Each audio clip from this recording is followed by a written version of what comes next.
The money is not here, and I don't want to get in trouble for saying the name of the platform, but we know which platform, Schmick, okay? And I want to get into it because I think a lot of the big creators are lying about what they're making and how they're making it and exactly what they're doing. And there's no transparency, and I want to offer some. A year or two ago, a ton of creators were like, I'm leaving my full-time job and now I'm a full-time content creator. That's a terrible idea for the vast majority of people. I mean, if you have like 20 million followers, cool, Godspeed, it's for you. But for the people who have like a few 100,000 or more, that's going to be a difficult choice. And I'm going to tell you why. TikTok is not paying what they used to pay. Wait, a little caveat before we get to concrete numbers, and I will give you some concrete numbers. There are people making a ton of money, like stay home from work and buy a yacht money, if they are committed to selling.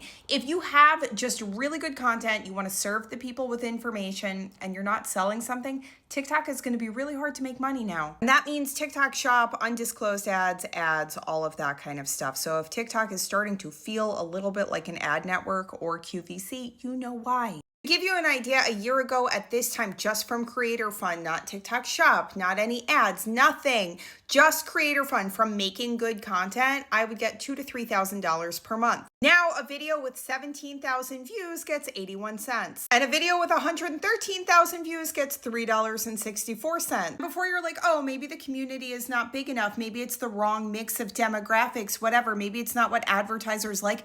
85% female. And these are the ages, the most coveted at all, the ones who have money to spend. And overwhelmingly American. This is 100% not a complaint. I'm just illustrating the money is coming from different avenues than you'd expect. And if you're an early content creator, this may help you. And if you're just a consumer of content, you may be able to see through some bullshit. Now, anyway, let's get into it. Instagram. Okay, my Instagram does fairly well.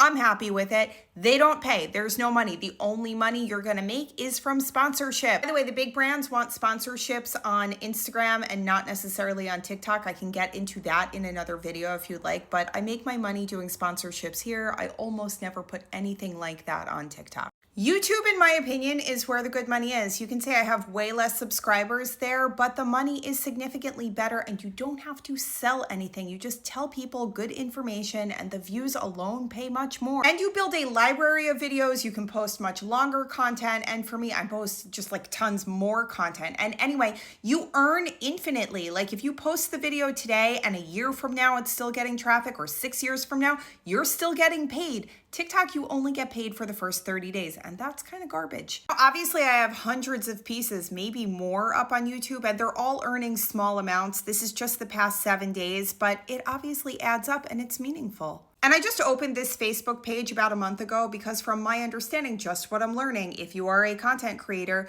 the big brands will pay you for Facebook sponsored posts and they will pay you for Instagram sponsored posts. They want meta content because it's easier to boost and have like a long-term success plan. I'm not monetized there yet, but I think it'll happen soon enough. And from what I'm hearing from my friends and other content creators, the money is like way more than TikTok. Also, I like older audiences. And the last one is only going to be for people who have a very strong sense of the written word, that you're a journalist, a writer, an author, something like that. And that's my day job, okay?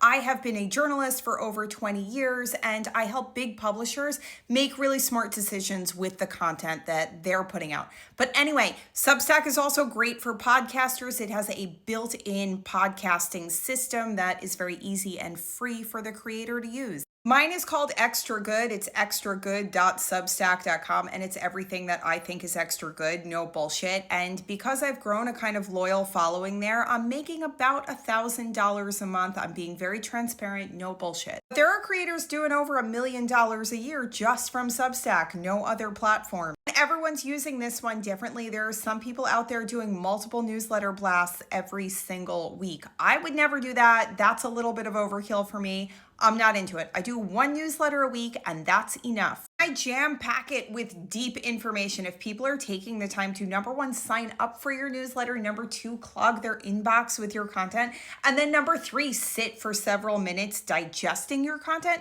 you better make it worth their while. That's my opinion. Other people are doing other things, but you have to make it interesting. And I actually hit the word limit pretty much every single time. Anyway, I like the idea of all of us being really transparent and showing what works, but also helping the people consuming the content to see through the bullshit because there is so much bullshit out there.